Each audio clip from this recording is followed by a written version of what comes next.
2부 시작하겠습니다. 그 신종호 팀장이 이제 네. 그 우리 최강혁 이코원 얘기 이어서 네. 주시장 얘기를 할 텐데 네.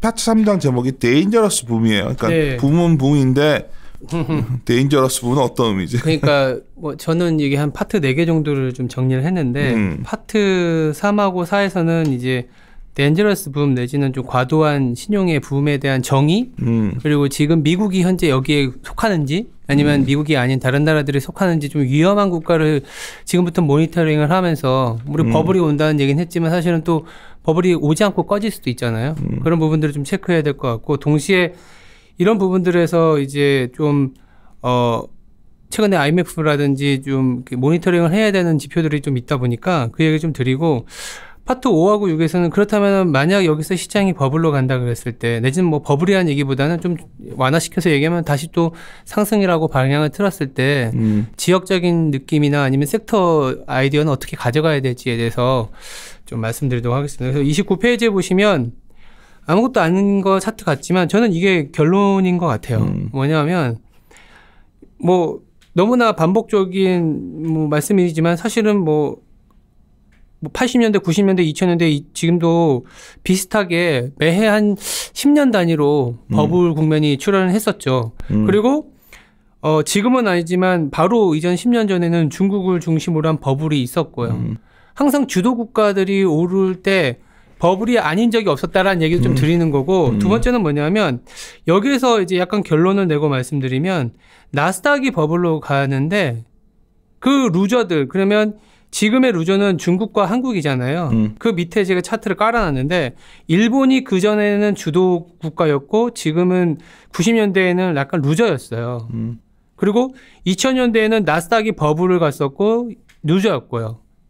지금은 중국과 이머징이 2000년대에는 버블이었는데 지금은 루저잖아요. 그래서 만약 치고 나간다? 오르더라고요. 일본도 한 40% 올랐고 나스닥도 30% 올랐는데 그 위에 보시면 그때의 나스닥은 140%, 중국은 110% 올랐다는 거죠. 여기서 선택의 문제는 한국도 만약에 딛고 일어설 수 있을 거예요. 근데 나스닥은 더 올라가겠다라는 거죠. 한국에 대한 시사점은 나스닥이 더 치고 나간다. 나스닥 관련주들이 더 나갈 수 있다라는 얘기를 드리는 거고 한편으로 더 말씀드리는 게 뭐냐면 90년대에 나스닥이 버블까지 갔었던 결정적인 이유가 뭐였을까? 여러 가지 아이디어 있지만 사실은 자기들은 괜찮은데 다른 나라들은 너무 힘들었던 상황이었던 거죠. 왜냐하면 일본 같은 경우에는 버블 이후에 자산을 어떤 대차제 대표 불황이라든지 이런 것들 때문에 상당히 힘들어진 구간이었는데 그래서 90년대 중반에 엔저를 용인하는 역플라자 합의가 있었잖아요. 그러면서 사실 엔저 용인이 이머징 아픔까지 왔었던 거고 LTCM이라는 뭐 사태까지 나왔었던 거고 금리를 인하할 수 있는 여건이 만들어졌던 거고요. 그리고 나스닥 버블 이후에 2000년대에는 중국을 주도로 한 성장률이 편입이 있었지만 또 미국이 뭐가 힘들었었냐. IT 버블의 어떤 상한을 없애기 위해서 뭘 했냐. 아들 부시가 서브프라임까지 풀어줬던 거거든요. 가계부채를 늘려서 어떻게든 성장을 갖고 가는 1일 1주택 정책, 금리 내려주는. 그리고 지금은 뭐냐. 공교롭게 또 중국이 또 코로나 이슈에 아니면 한국까지 동일한 밸류체에 있는 국가들이 힘들어진 국가 상황이거든요. 그래서 미국도 그거에 대한 타격을 받으니까 연준한테 벌써부터 작년에 3번 내렸지만 또 금리를 내릴 수 있는 여건을 만들어줬기 때문에 이런 주변 국가의 힘겨움이 오히려 주도 국가의 버블의 원천을 만들어주는 거 아니냐라는 생각에서 좀 말씀을 드렸고요. 30페이지 넘어가면 자 그러면 버블이 올 수도 있고 내지는 버블이라는 가능성을 체크해 봤을 때 무엇이 과연 위험한 버블이냐 아니면 덴저러스 붐이냐라고 보면 이 IMF가 2016년에 한참 중국이 그 부채 문제 있을 때의 보고서를 보시면 그리고 애프터 크라이시스라는 그 샤르마 책도 비슷한 개념으로 말씀을 하시는데 샤르마 책 한참 유행했었지. 네. 거기 보면 크레딧 즉 민간의 부채 비율 그러니까 부채 레벨보다는 뭐 단순히 뭐 80%나 90% 이게 아니라 GDP 대비 부채의 증가 속도가 최근 5년 동안에 30%포인트 이상 증가한 국가들 보면 여지없이 다 뱅킹 크라이시스가 왔다라는 거예요. 그러면 뭐 너무나 단순한 차트이지만 한번 그려보자 이거예요. 그래서 이 31페이지에 보니까 오히려 미국이 굉장히 올라왔잖아요. 근데 미국은 디레버리징을 민간엔 잘했어요. 미국, 유럽, 일본은. 그래서 오히려 정부가 부채를 들고 있는 거지 정부가 부채 들고 있다고 해서 된 문제가 불거지진 않아요. 디폴트 이슈는. 물론 아르헨티나 같은 나라도 있지만 그거는 더 내고, 왜냐하면 얘네들은 또 자기네 기축통화를 갖고 있기 때문에 문제가 되지 않는데, 왼쪽에 있는 중국, 캐나다, 칠레, 프랑스, 홍콩이 문제예요. 5년 내에 30%포인트 이상 올랐던 국가입니다. 특히나 이제 중국일 수밖에 없는데, 왜냐하면 캐나다, 프랑스는 또 선진 통화이니까 그게 문제되지 않을 거고, 칠레 같은 경우에는 구리 문제가 될 수 있지만 이건 전체 GDP가 차지하는 비중이 3천억 달러밖에 안 되기 때문에 결국 돌고 돌아서 문제는 중국이라는 얘기밖에 할 수 없는 것 같아요. 그러니까 중국이 지금 민간의 부채 비율이 5년 내에 30% 이상 오른 국가인데, 그래서 이거 좀 고민은 해보자라는 생각은 있습니다. 그래서 중국 때문에 무너진다 이런 얘기를 드리는 건 아니고요. 다만 한 가지 더 고민을 해야 될 게 있어요. 32페이지에 보면 지난 2월 12일에 IMF에서 좀 재미난 보고서가 나왔어요. 건설업은 그 탄광의 까나리인가? 그 탄광송의 카나리라고 있잖아요. 그 새가 지저귀는 거.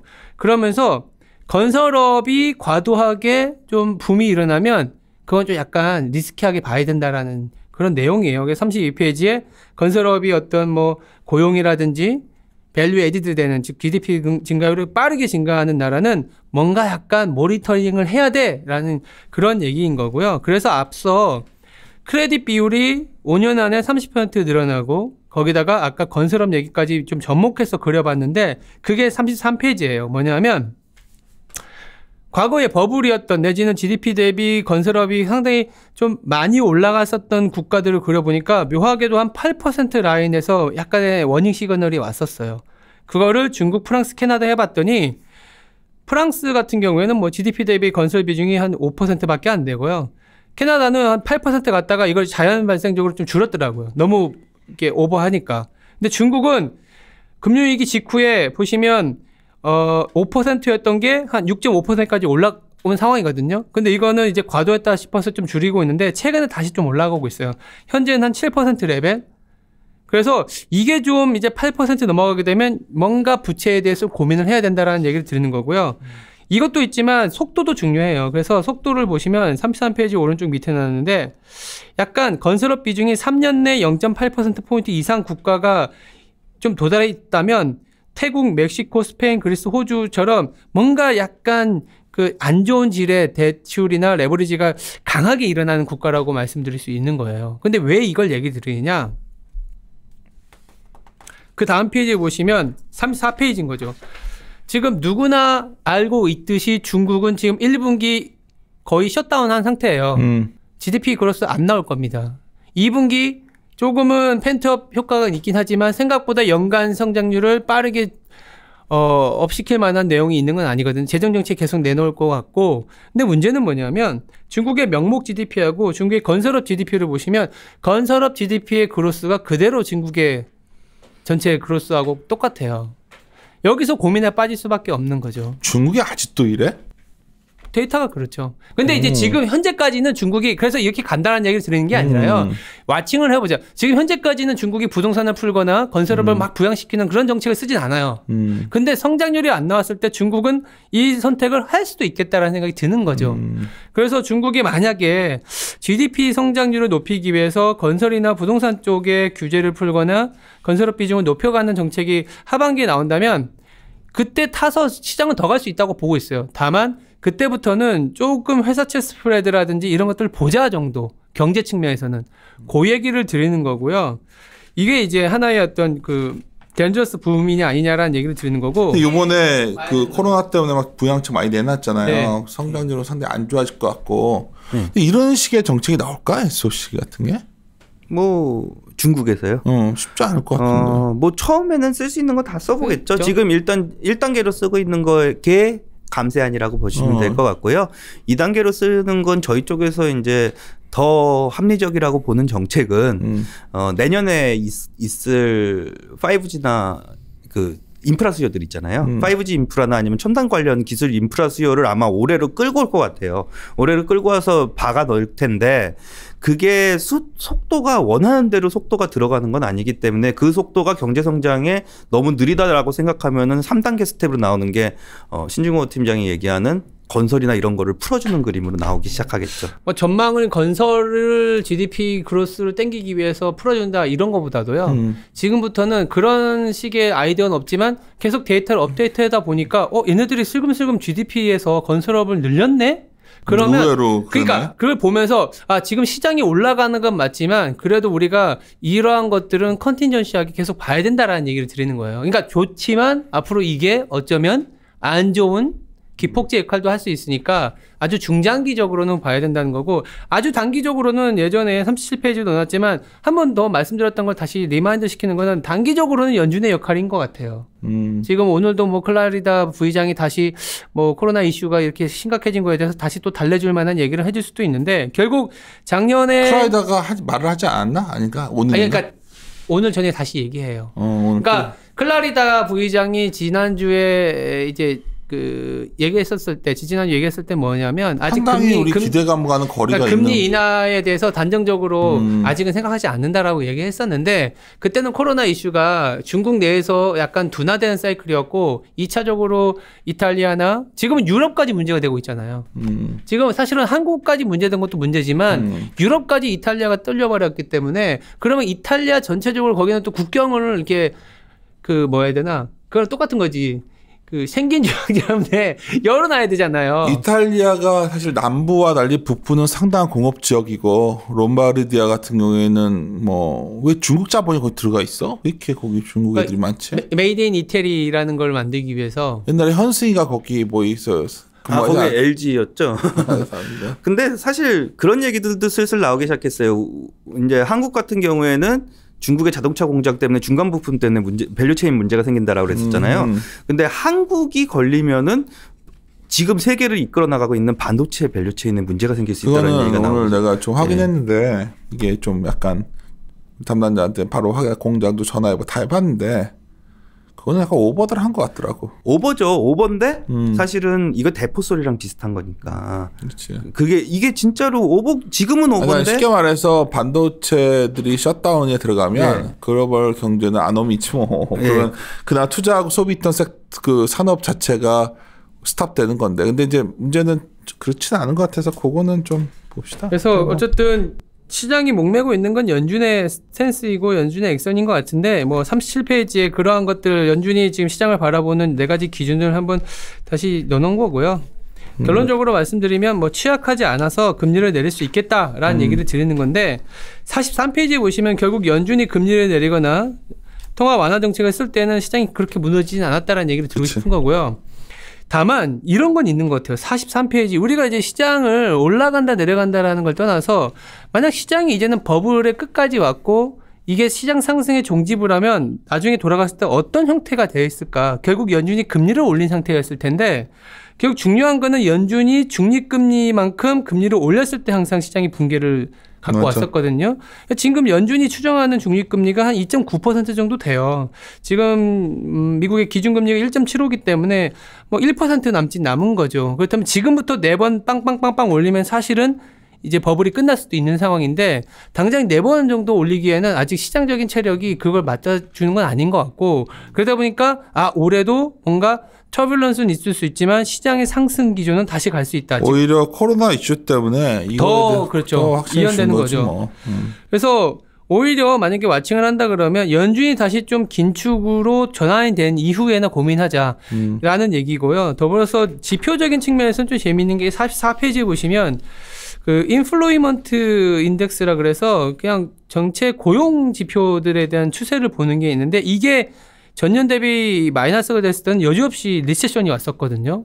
독특한 나 이거 지표 잘 모르는데 설명 좀 해줄래요? 이게 뭐 44페이지 왼쪽에도 적어놨는데 뭐 일자리를 구하기가 뭐 어렵냐 아니면 뭐 주간 신규 실업 청구 수당이라든지 인덱스화 시키면 워낙 고용 그렇죠. 관련 다양한 데이터를 그렇죠. 예전에 왜 금융위기 났을 때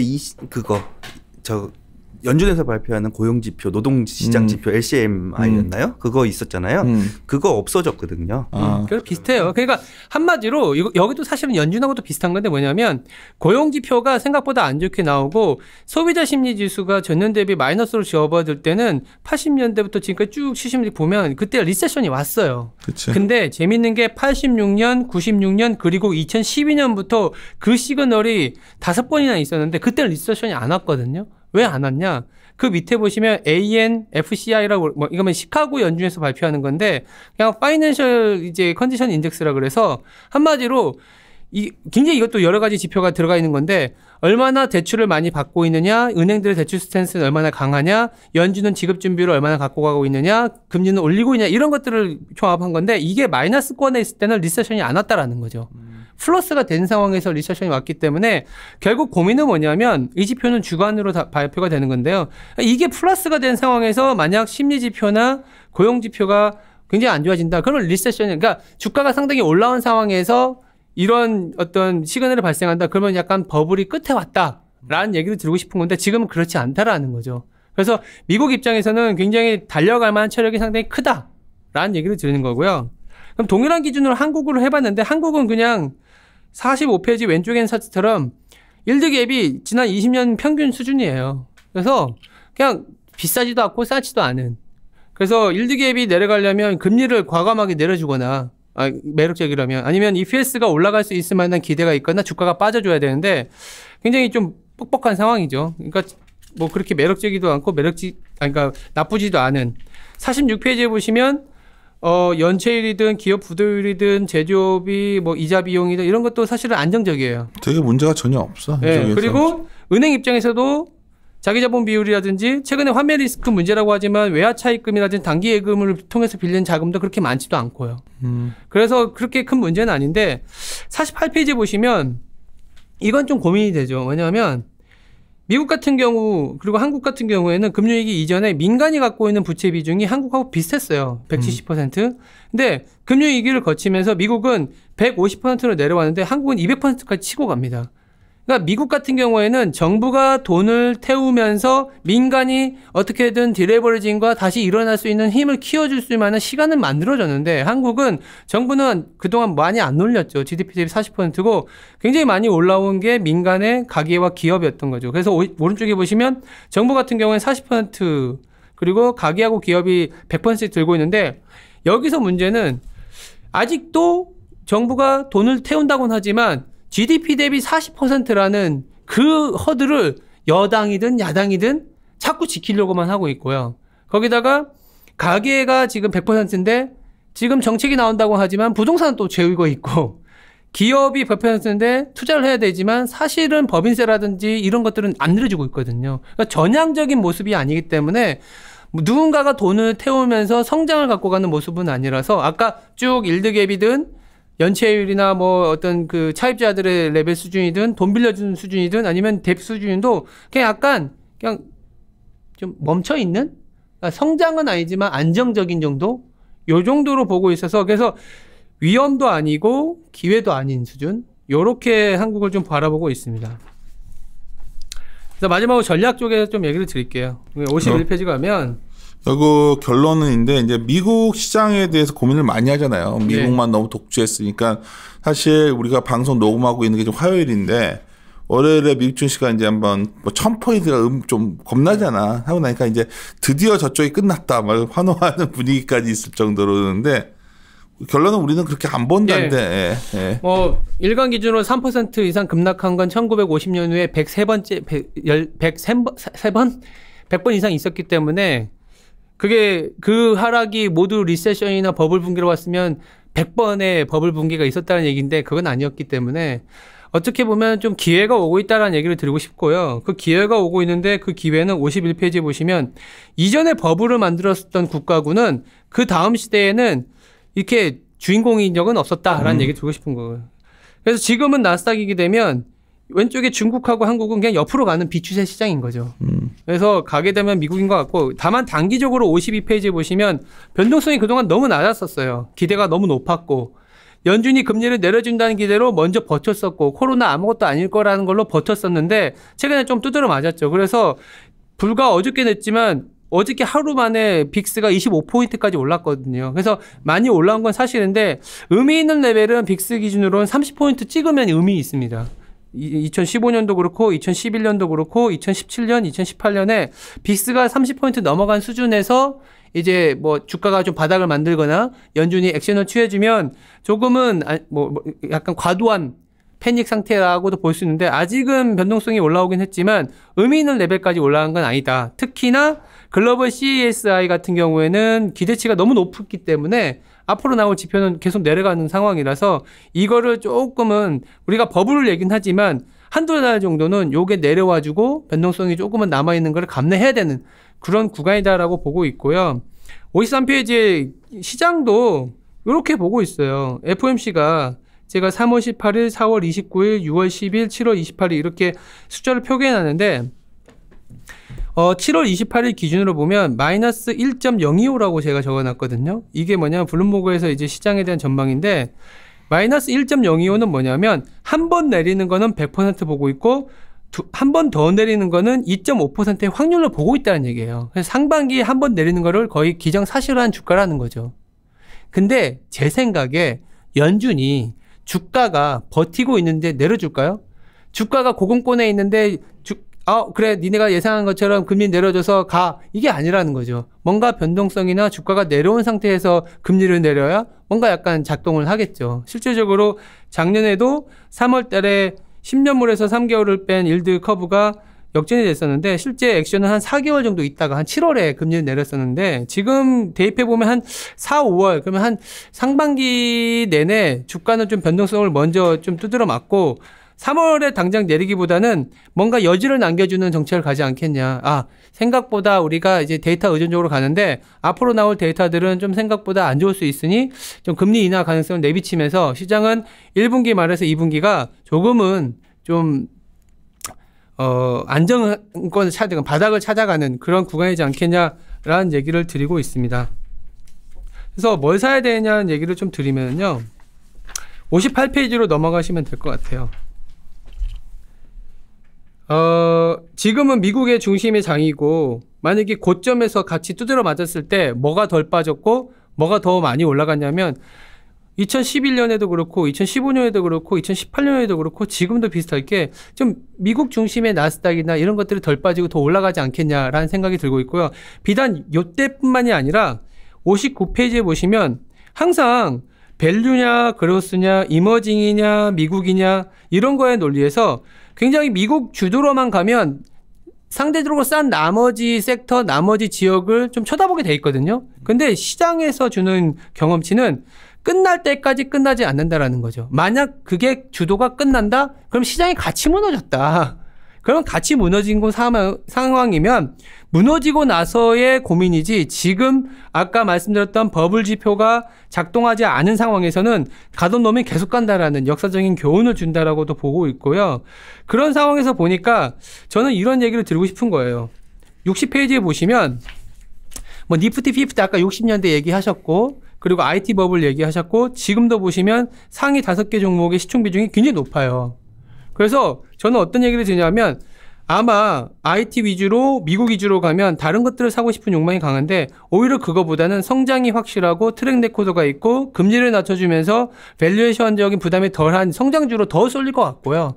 얘네들 이외의 것들을 산다면서 하나를 사야 될 거를 나머지 4개를 사게 되면 나머지 3개 중에 하나가 수익률을 못 쫓아가면서 오히려 시장하고는 언더하게 되는 이게 어떤 상황이냐면 2000년대 사이클이 결국은 그때 인프라 사이클이었고 네. 현대 미포가 5,000원에서 그 몇십년 가는 동안 그렇죠. 나머지는 죽으라 그때 삼성전자가 죽으라고 안 됐습니다. 그때 삼성전자 죽었죠. 네, 그러니까 지금은 오히려 삼성전자 아니면 미국의 IT가 더 쏠려가는 왜냐하면 돈이라는 거는 아주 똑똑한 것 같지만 또 거꾸로는 또 쏠림 현상을 극대화시키는 거거든요. 그래서 그게 명확하게 나타난 현상이 더 심해지고 있다라는 거고 61페이지 보시면 차트는 어지러워 보이지만 오히려 더 IT나 반도체나 소프트웨어나 이런 쪽으로 더 종목들이 더 쏠려가는 그런 현상에 대한 얘기를 드리고 있는 거고요. 수채 이런 건 있는 것 같아요. 62페이지는 뭘 적어놨냐면 아니 근데 미국 너무 비싸 보여.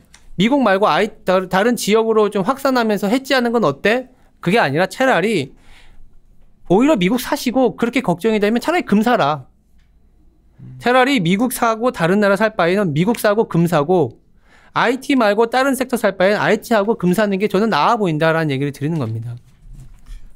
다만 한국 시장 같은 경우에는 63페이지 보시면 제가 애매한 시장이라고 해놨거든요. 이게 다른 아이디어를 자꾸 만들려고 해도 사실은 이거밖에 없는 것 같아요. 64페이지에 업데이트 시켜봤더니 코스피의 총자산 회전율이 또 떨어졌어요.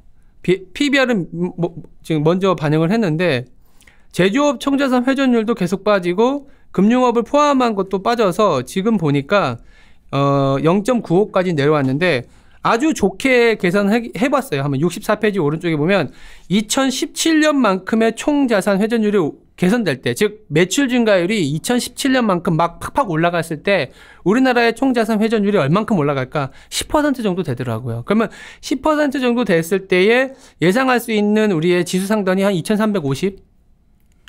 바닥으로는 한 2050 정도? 그 정도의 박스권 매매지 않겠냐. 그러면 지금 가격에서 2350이면 15%에서 20%예요. 나쁘지 않은 전략이긴 한데 어쨌든 우리나라 시장은 추세적으로 가는 시장이라기보다는 약간 비추세 시장이라는 걸 인정하고 가자라는 거고 그러다 보니까 65페이지에 보시면 명확하게 드러나는 게 영업이익 증가율도 반도체 이외의 건 또 계속 꺾여요. 반도체밖에 살아있지 않고 거기다가 올해 같은 경우에는 156조를 예상하는데 이거 분명히 꺾이지 않습니까? 그래서 상반기 내내 어닝 추정치가 하향 조정된 걸 보기 때문에 시장이 상승 모멘텀을 갖고 가기에는 그렇게 쉽진 않다. 예전에 금융위기 직후나 내지는 2017년에는 시장이 추세적으로 올라갔었던 거는 어닝 예상치가 예상보다 더 좋았을 때예요. 뭐 플러스 5%라든지 플러스 10%였는데 지금은 예상보다 좀 언더하는 상황이 되면 시장이 막 위로 가는 장은 아니다라는 얘기를 드리는 거고요.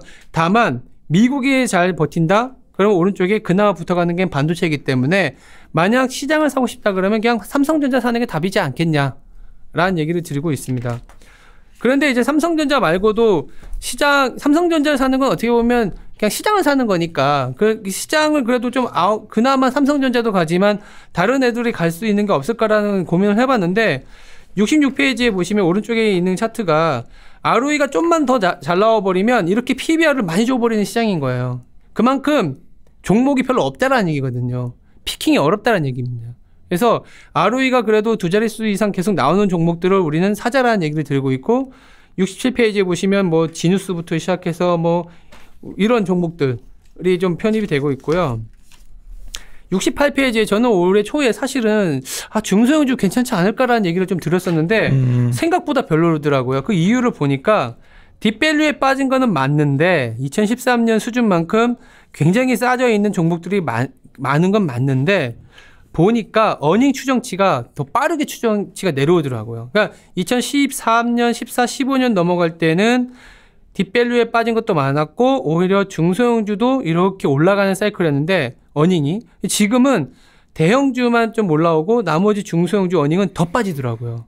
그러니까 여러 가지 이유를 말씀드릴 수 있는데 첫 번째는 내부적으로 할인율이 굉장히 높아져 있는 상황인 거고 2014, 15년에는 뭔가 한국 시장에서는 레버리지 사이클이 있었던 상황이에요. 그래서 최경환 경제부총리라든지 이런 대출을 사이클 늘려주고 이런 거였는데 지금은 그게 아니다 보니까 일단은 그리고 전 세계가 다 같이 올라가는 게 아니라 일부 국가와 일부 섹터가 가는 장이다 보니까 이런 현상이 발생하는데 아까 미국에서도 쏠리는 것처럼 한국에서도 쏠리는 현상이 나타나고 있다. 그래서 쉽진 않다. 중소형주도 온기 확산이 쉽진 않다. 다만 좀 그나마 총자산 회전율이 안 좋은 나라이기 때문에 이게 좀 증가하고 따박따박 FCF가 개선되는 중소형주 정도는 괜찮지 않겠냐라는 얘기를 좀 드리고 있고요.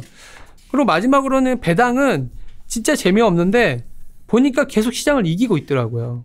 그러니까 배당에서도 이제 배당 자체가 커지는 배당이 성장하는 그러니까 뭐 DPS가 따박따박 올라가는 종목들은 비싸든 싸든 상관없이 시장을 계속 그래도 시장에서 인정을 받고 있는 그런 시장이기 때문에 한국 같은 경우에는 이렇게 좀 시장의 인덱스 플레이보다는 아니면 인덱스로 좋아 보인다면 삼성전자나 반도체를 사는 게 맞고 오히려 인덱스 내에서 그나마 조금은 테마주나 이런 게 아니라 좀 시장에 그래도 알파를 차출할 수 있다 그러면 배당이나 ROE가 높은 종목들 위주로만 조금은 갖고 가는 전략이 맞지 않겠냐 이런 식으로 좀 정리를 해드리고 있습니다.